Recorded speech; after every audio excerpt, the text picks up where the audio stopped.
Honoring the sacrifices of our veterans flag by flag. See how the community of Ringgold is serving those who served us. Plus, we do have some chances for some rain showers this morning. I'll have the details coming up soon.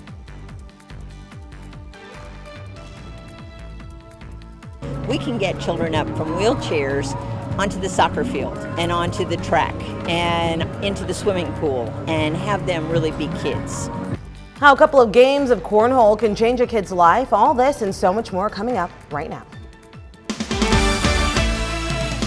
This is Local 3 News, Weekend Today. Happy Sunday morning and good morning, Tennessee Valley. Thanks for waking up with us here on Local 3 News Weekend Today. I'm Cornelia Nicholson. Joined with meteorologist Audrey Shirley for a look at your weather this morning, and she's going to tell you you need an umbrella and probably a jacket if you're heading out this morning and if you're going to be out late tonight, right, Audrey?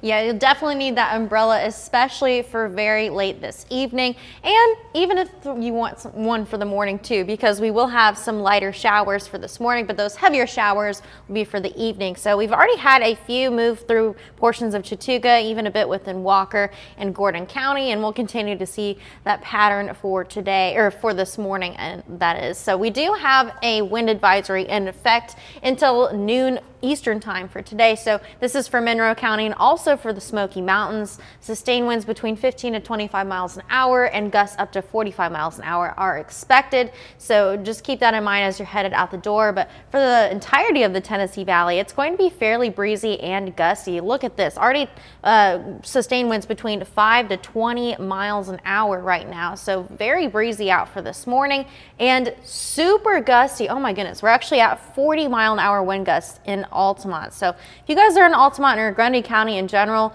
make sure just to be aware on the roads. There could be a few tree limbs here and there too because of this, so just keep that in mind. But it'll be very gusty for today, 28 right now in Chattanooga for those wind gusts. And I'll talk more about the complete forecast coming up soon. Cornelia.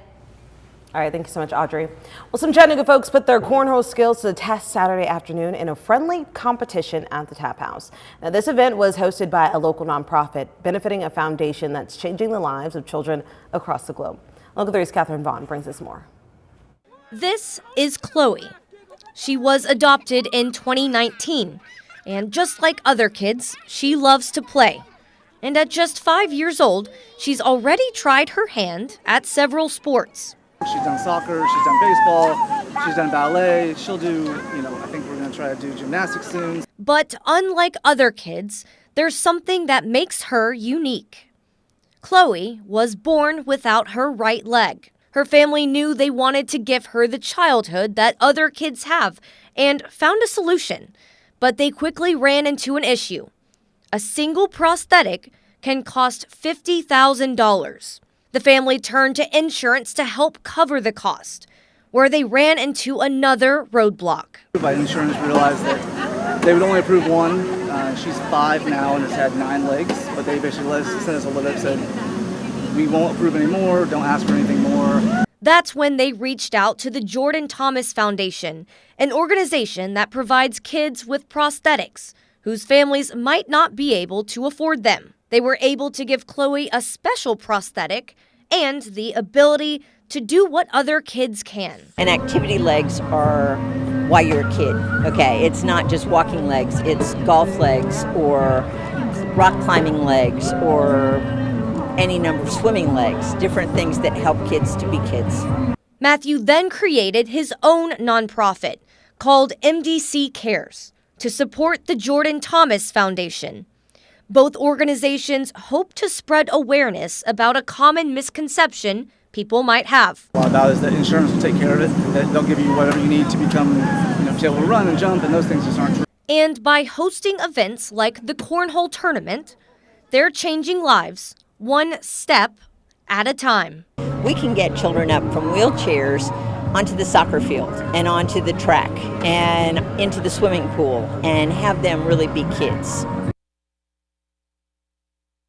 Such an amazing organization. To learn more about Chloe's journey or to support these organizations, you can head on over to our website, local3news.com.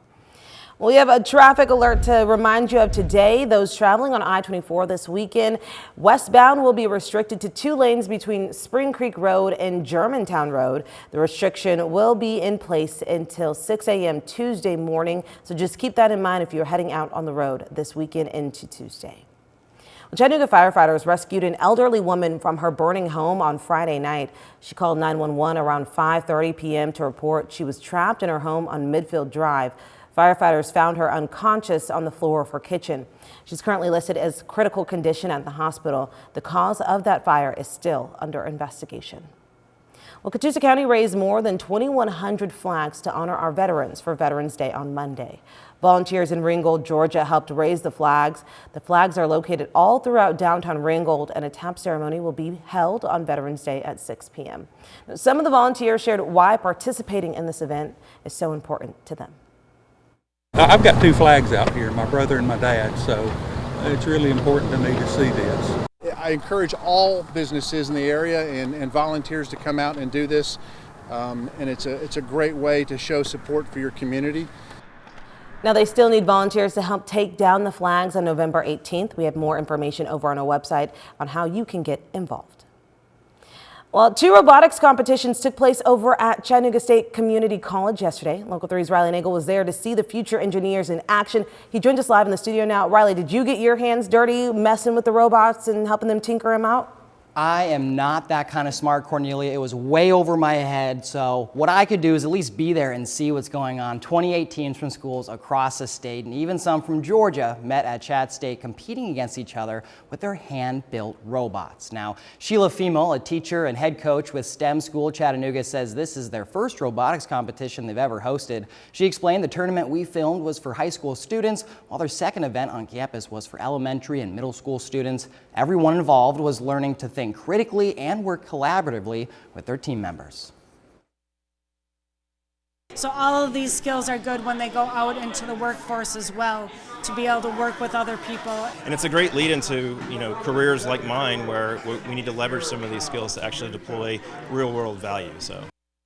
Now, Felix Vigner is an engineer with Kenco Logistics who sponsored the event, and he says advancements in technology continue to grow. Education and STEM-related fields will be more important than ever. Now, stick with us. Next half hour, you'll see some amazing ingenuity from a few students that ultimately won them the robotics competition. Back to you, Cornelia. All right, thanks, Riley. We're looking forward to it. Well, coming up next. It's important while they're having fun that they're learning. A man is helping children learn to read. How he's making a difference after this break.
Welcome back. A Chattanooga man is helping local students read and honoring his parents in a special way. Our Michelle Herron says he's making a difference. Pops of pinks, yellows, and maroons speckle the corner of East 10th and Magnolia Streets. It's a peaceful area with trees to provide shade and benches to sit on. A perfect place to open a book. Reading can change lives. Eric Smith has seen the difference reading can have on someone's life. Both of his parents were unable to read and write. They were functional. They were able to make it through the day. But we didn't know what those battles were that they were dealing with, those challenges. The pair worked as sharecroppers to provide for their 9 children. When they passed, Smith had the idea to honor them with a literacy garden. But they did so much. They did so much in being so limited. And that's what gave birth to the idea, hey, a literacy garden. The Barbara Bush Foundation for Family Literacy estimates 1 in 5 adults in the U.S. struggle to read basic sentences. In Tennessee, nearly 22% of adults have low literacy, which can impact economic, health, and education outcomes, a reality Smith experienced firsthand. As I grew older and looked back, I said, wow, man, they were some strong people to have to deal with all of that nonsense. Smith wants the garden to serve as a space that encourages reading and comprehension for people of all ages.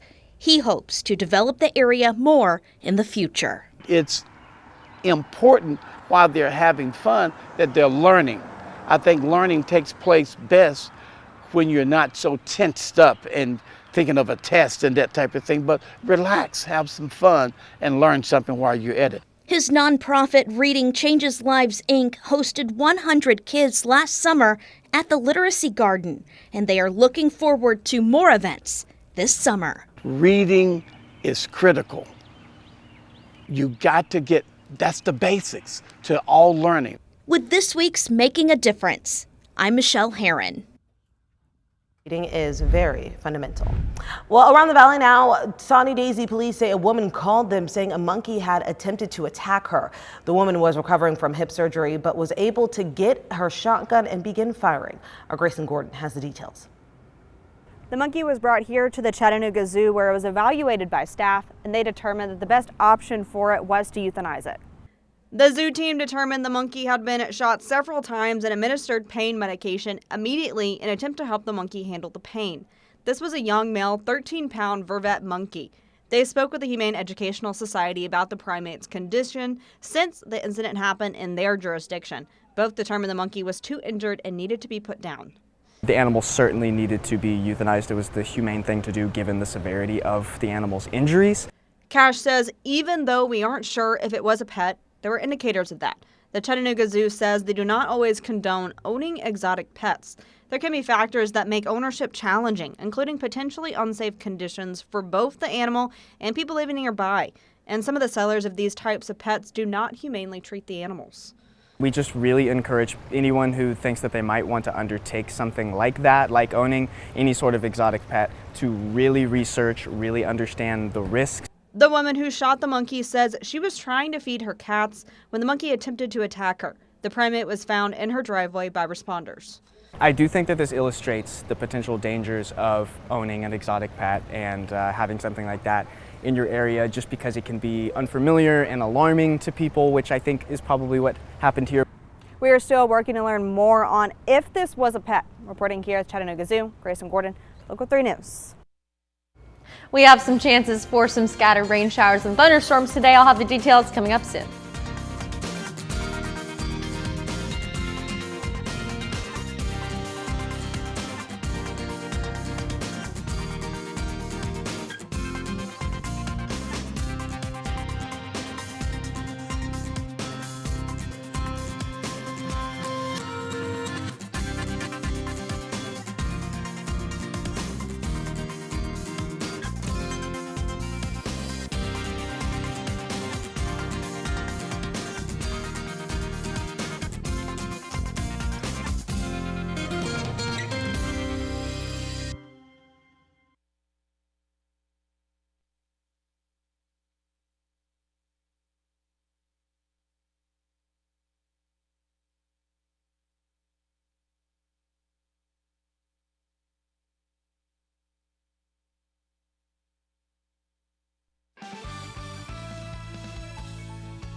Happy Sunday morning, everybody. It will be gusty for today. In fact, we've already seen some gusts up to 40 miles an hour in Grundy County specifically. And then we do have gusts between 15 to 30 miles an hour possible throughout the entirety of today. It'll be a bit cooler, and then we do have some chances for some showers this morning.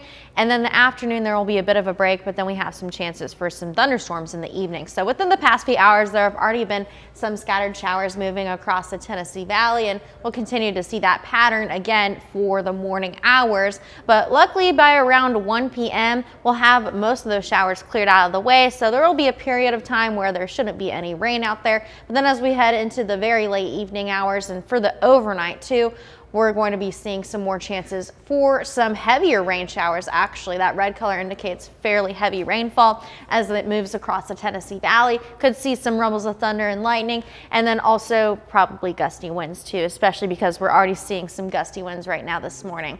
Now those showers and storms will clear out by 8 a.m. Eastern time for tomorrow, so the entirety of Veterans Day is not going to be a washout. It's just going to be until around 8 a.m.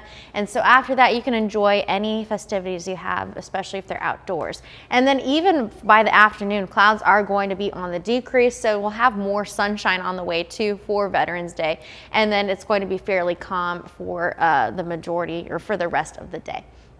We do have that general thunderstorm risk in place for today, mainly for our northwestern communities. So that just indicates we could have some thunder. And then we also do have the chance for some flash flooding, mainly for our western communities for today. And this is mainly applying for late this evening and to early tomorrow morning. It's currently 66 degrees in Chattanooga, 59 in Cleveland, 60 degrees in Blue Ridge, 61 in Fort Payne. A bit of a warmer start to the morning overall, and it feels fairly nice out too because dew points are in the 40s and the lower 50s, so it doesn't feel super sticky outside or anything like that. But we will have those chances for some rain showers this morning, and then for the late afternoon and the early evening hours, there will be a bit of a break, and then we'll have more chances for those scattered showers and for some thunderstorms late this evening into early tomorrow morning. So today's high will be much cooler, 67 degrees for the high. Again, it will be fairly breezy out overall today. 67 in Cleveland, 63 in Altamont, 70 in Scottsboro, 65 degrees in Fort Payne.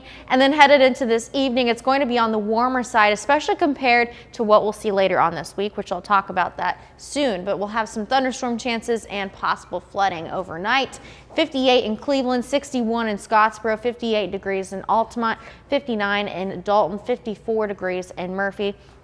And again, those rain accumulations, we could see between a tenth to even up to half an inch of rainfall, but we could see some flash flooding with that. It'll be 75 degrees for tomorrow, so much warmer. We do have some patchy fog in the mix for tomorrow morning, and then some more sunshine on the way once those storms continue to clear out after tomorrow morning. So it's going to be fairly comfortable the next few days, and then it's actually going to be a bit on the drier side as we head into the rest of the week. Temperatures will be in the 60s for today, and then for tomorrow, the 70s. And again, those rain chances will diminish after 8 a.m. for tomorrow morning. 69 degrees on Tuesday, more sunshine, but take a look at the lows here. It's going to be 49 degrees for Monday night's low, and then lows will continue to be in the 40s. So it'll be a bit chillier for the next few evenings as well. Cornelia? Audrey, those lows are given real chilly. Well, one Missouri neighborhood is lit up for the holidays a little bit earlier this year. A woman is hoping to bring joy to her neighbor and friend who is facing some serious health challenges. Ellen Chop has the story. Didn't really have a game plan. And for Oak Grove's Amber Spann, that's okay. And I just kept going with all kinds of lights, and she loved it. Oh, it's really beautiful. It's so pretty. Amber shares a backyard with neighbor Sue Boyd. Boyd turns 92 at the end of this month and has been battling some really tough health challenges. That's why Amber decided to decorate her house with holiday lights. That is my best friend behind me. And that's easy to tell. Amber started with a small porch area and just kept going, even turning a blue spruce into a Christmas tree. And I found out that it's very pokey, and I broke out in a rash. But she kept going, digging through every closet looking for more and more lights. I'd keep telling her, come in and rest a while, come in and rest, you know. And she sort of said, I'm on a mission. It made her happy, and that's all we can do right now is try to make her happy. Amber says it took several hours to complete and thousands of lights, but she says it was well worth it. You can't take life for granted, and you're not promised tomorrow. It's one neighbor helping another neighbor that's battling a tough disease. Because she's not just a neighbor. Well, closer to the holidays, Amber says she plans to surprise Sue with more lights and decorations. Now to another fun story here locally after the break on Local 3 News. After the Vols reeled in a big dub last night, many are worrying about their star quarterback's health status for next week against the Dogs. Hear about it after the break when we come back for sports.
Happy Sunday morning, everybody. We have some chances for some scattered showers this morning, and then for the evening time, we do have a general thunderstorm risk in place, and we could see some potential flash flooding as well, mainly for our western communities.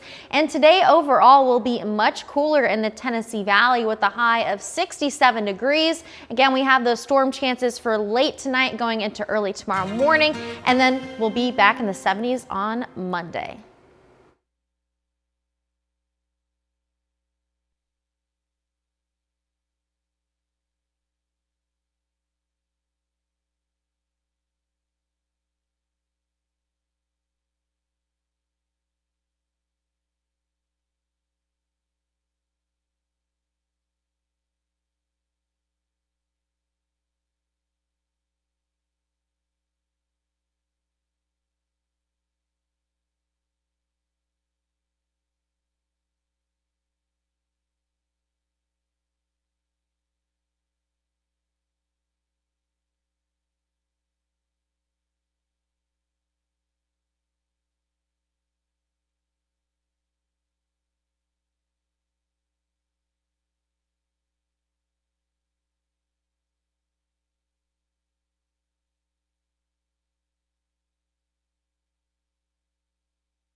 Georgia has played with fire several times this season. The Dogs nearly lost to Kentucky, actually fell to Alabama, and made things a little too close for comfort just last week against Florida.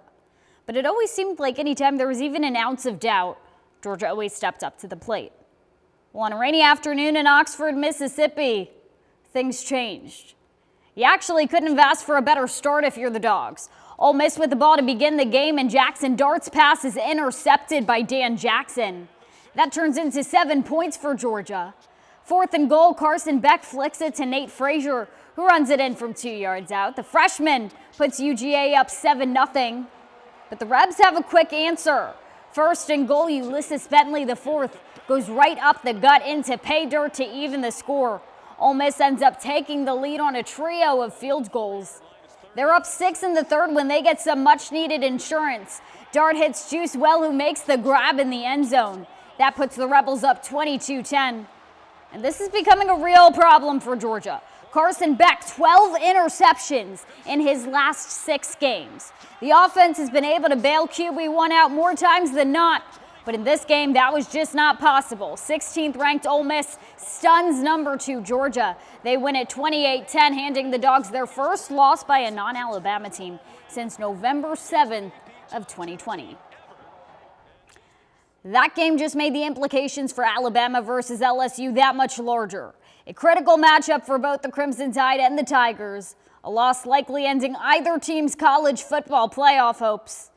And what an environment in Death Valley. Alabama emphasized the importance of starting fast, and they do. Jalen Milroe showed out in this game last year, and it looks like a repeat performance in the first quarter.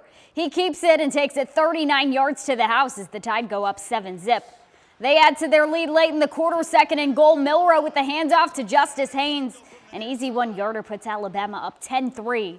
The Crimson Tide defense putting pressure on Garrett Nussmeier. Jihad Campbell with the sack, forcing the fumble. Tim Smith with the recovery. And they cash in. Jalen Milroe gets his 2nd score of the night. He adds 2 more. Bama wins big, 42-13 the final.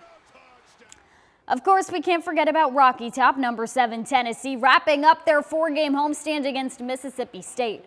First meeting between this pair since 2019. And this is a sight for sore eyes. A Vols touchdown in the first quarter. Nico Iamaleava airs a pass out to Squirrel White. 34 yards on 4th down, no less. That puts Big Orange on top, 7-zip. UT back in the red zone. Nico gives the ball to the workhorse that is Dylan Sampson. But Sampson fumbles the ball. It's recovered by the Bulldogs. Just moments later, Mississippi State quarterback Michael Van Buren fakes a handoff, throws, and it's picked off by Boo Carter, Chattanooga's very own, the first career interception for the former Bradley Central Bear. Hang it in the Louvre. Tennessee unable to capitalize, but they come out with fire in the second. Iamaleava sends a deep shot to Dante Thornton. A highlight reel 75-yard score puts the Vols up 14-0. UT wins 33-14, but the big news coming out of this game, Iamaleava out for the entirety of the second half. ESPN reporting an upper body injury.